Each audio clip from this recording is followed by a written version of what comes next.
Hey, bonjour à tous, j'espère que vous allez bien. Pour ma part, moi c'est la petite forme, ça peut s'entendre à ma voix. Je sors tout juste d'une laryngite qui s'était invitée sans me prévenir.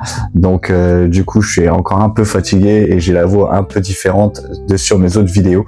Mais aujourd'hui on se retrouve pour la présentation de mon deck Plantlink à 60 cartes. Je vous avais présenté une version en février à 40 cartes, mais je trouve cette version là beaucoup plus stable, notamment au niveau des starters. Vous allez voir, il y en a quelques-uns. Et surtout, elle nous permet de jouer beaucoup plus de end-trap ou de cartes pour casser tout simplement le board adverse. Donc je vous propose tout de suite de partir sur la présentation du main deck. Ça fait un bon paquet de cartes. Hop. Donc du coup, on va toujours partir sur 3 astucieux Solar Grain. C'est toujours la carte principale du deck. Le petit jumeau Solar Grain que l'on va chercher avec le semi Solar Grain. Donc ça, c'est vraiment le corps, la base de tous les combos Plantlink de ce deck. Si généralement on en a une en main, enfin qu'on a astucieux Loki en main, et ben écoutez, tout notre combo, si on prend pas de M-Trap, peut passer et peut faire un board très très fort. Derrière, on va jouer, pour maximiser le fait de l'avoir en main, on va jouer 3 dés imprévus. Derrière, 2 petits mondes. Cette carte-là peut aller nous chercher n'importe quelle carte plante du deck. Donc c'est vraiment très très fort. Et je joue à 1 point, forcément, car il y a beaucoup de niveaux 1 dans le deck. L'astucieux l'astucieux aussi, mais on va voir aussi la graine Ranireka et une carte Aroma Seraphie par la suite. Et du coup, je mets la petite floraison de feu ici qui peut aussi très bien servir de starter. Donc en gros, ça nous fait 1, 2, 3, 4, 5, 6, 7, 8, 9, 10, presque 10 starters pour commencer nos combos. Donc c'est juste énorme sur une version à 60 cartes. Honnêtement, c'est très très rare que l'on brique derrière. On va partir sur le petit engine Rika. Donc pour moi, on va jouer 2 Mudan la Rika en secrète. Elle est juste magnifique. Cette carte là permet de s'invoquer spécialement en sacrifiant un monstre plante et d'aller chercher une magie Rika. Donc c'est très très fort. Derrière, la personnage la Rika qui elle permet aussi pareil de s'invoquer spécialement en sacrifiant un monstre plante, mais on peut invoquer aussi un deuxième monstre plante depuis la main et après on peut cibler un monstre sur le terrain, elle compris, pour augmenter son niveau, pour pouvoir sortir des exils assez facilement. Derrière, la petite Pétale Rika qui nous permet d'invoquer, d'aller chercher un monstre plante Rika, et c'est surtout très très bien, c'est quand elle est au cimetière pendant la end phase de notre adversaire, elle peut se réinvoquer sur le board. Donc en fait, ce qui fait qu'on a toujours un grand gain de fou, parce que cette carte là revient toujours. C'est pour ça que derrière on va jouer 2 Mudan, enfin c'est pour ça qu'on joue aussi 2 Mudan la Rika pour toujours pouvoir repartir sur nos combos. C'est très très fort. Derrière, 3 Princesse Rika, c'est notre invocation spé du deck et elle nous permet d'annuler un effet de monstre quand elle est dans le cimetière ou dans la main. Elle se renvoie au deck, on sacrifie un monstre plante et on annule un effet. Donc c'est vraiment très très fort. Une petite Primula la Rika qui elle va aussi permettre de s'invoquer spécialement lorsqu'un monstre plante est sacrifié sur le terrain. Donc généralement on se sert de Princesse et de Primula pour pouvoir sortir en OX6 de rang 4. Derrière, on va jouer une pellicule Rika, c'est vraiment très très fort. Elle permet de sacrifier un monstre adverse, enfin généralement parce qu'on a le concon Rika sur le terrain, donc on peut sacrifier un monstre adverse sur le terrain et en plus en prendre le contrôle d'un deuxième monstre. Donc c'est vraiment une très très bonne carte de Go First. Derrière, on va jouer 3 Glamour Rika. Donc on peut sacrifier un monstre plante, ajouter un monstre Rika depuis notre deck à notre main, puis sacrifier un monstre. Lorsque vous avez activé cette carte, ajoutez un monstre plante des mêmes niveaux d'origine que le monstre Rika, mais de noms différents depuis votre deck à votre main. Donc c'est très très fort, ça nous permet d'aller tuto généralement 2 monstres, et derrière 2 concons Rika qui nous permet d'ajouter une magie piège, de poser une magie piège directement depuis notre deck dans nos autres magies.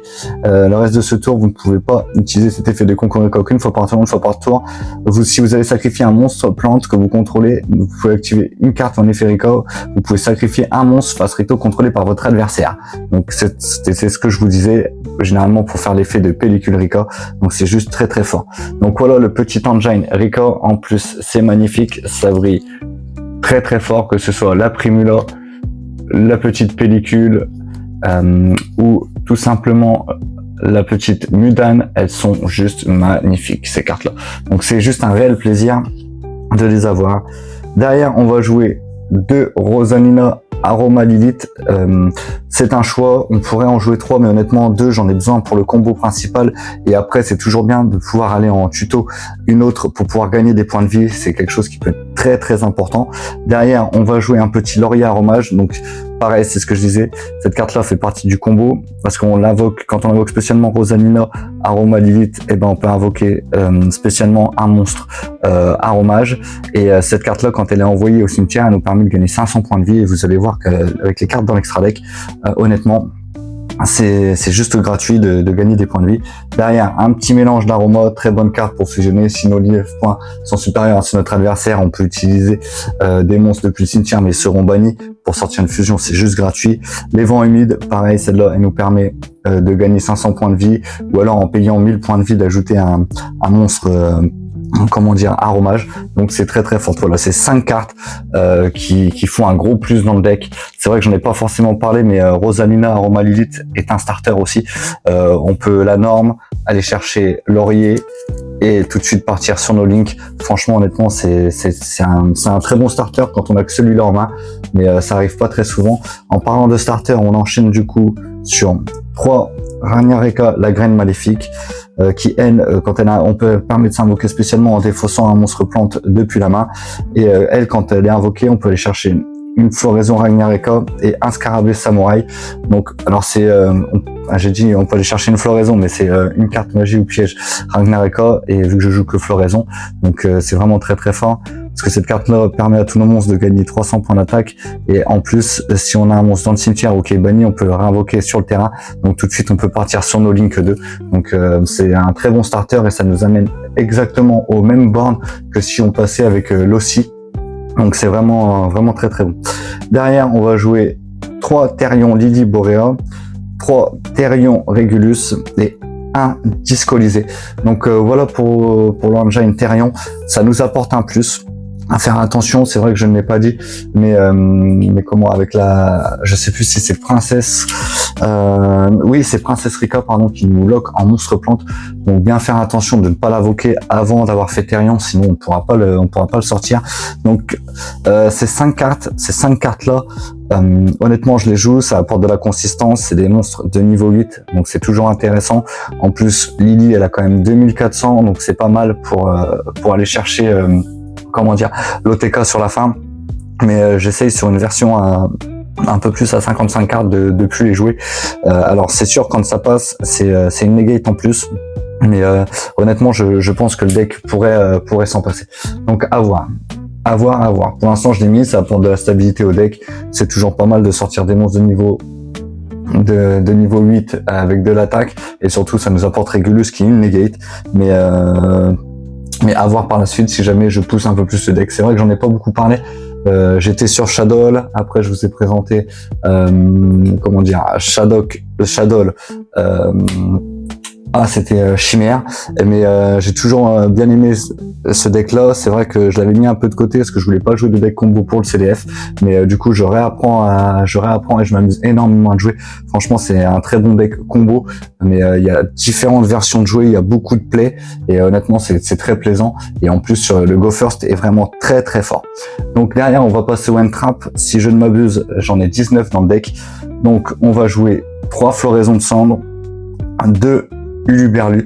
Comme je vous l'ai dit, je trouve que le Go First est vraiment très fort, donc on va aller partir sur des cartes plutôt axées Go second, donc avec 3 plus du tout Gouverneur des Ténèbres, 3 Infini Éphémère, 3 poussées des triples tactiques, qui va vraiment nous servir à aller chercher nos cartes magie, piège, que ce soit plus du tout Gouverneur des Ténèbres ou un talent des triples tactiques, encore le plus mood d'un harpie si notre adversaire joue beaucoup de backrow, et un Raigeki pour clean le board adverse, et 2 Nibion.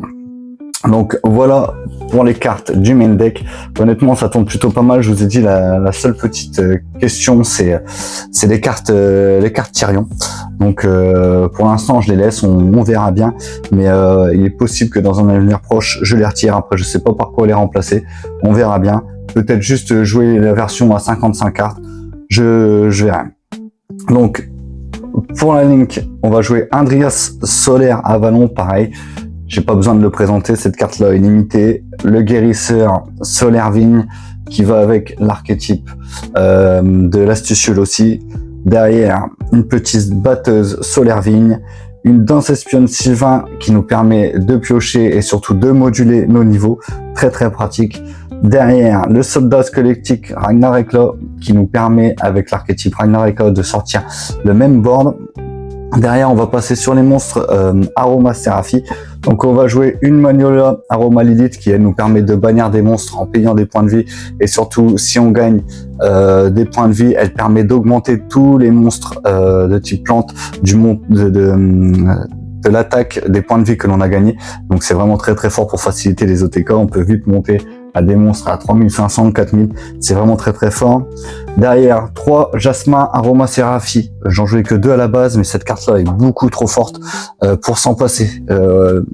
Une fois qu'on l'a invoqué, on peut sacrifier un monstre qui est pointé dans sa zone link pour invoquer un autre monstre plante. Si on gagne des points de vie, on va pouvoir aller tuto un monstre plante. Donc c'est vraiment trop trop fort. Généralement, dans le combo principal, on l'a fait 2 fois, donc on va chercher 2 cartes. Donc c'est vraiment top. Après, si derrière on peut refaire une link, regagner des points de vie, on peut aller retuto une carte qui nous intéresse. Donc c'est vraiment très très fort. Derrière, le petit Romarin, Aroma Lilith. Elle, c'est pareil, c'est une très très bonne carte. Elle nous permet d'aller chercher la magie de fusion pour les aromas. Donc c'est très très fort. En plus, elle nous permet de bannir une carte si on gagne des lave points. Donc c'est vraiment très très fort. Derrière, un petit Mélias Solaire Avalon. Pareil, ça fait partie du combo. Si jamais on a pris une M-Trap, on part sur le Mélias, on réinvoque depuis le cimetière et on peut sortir le Bannier Lancier. Le Bannier Lancier qui est une très très bonne carte qui permet de renvoyer une carte dans la main ou dans le deck, sauf qu'on va prendre les points d'attaque du monstre invoqué spécialement.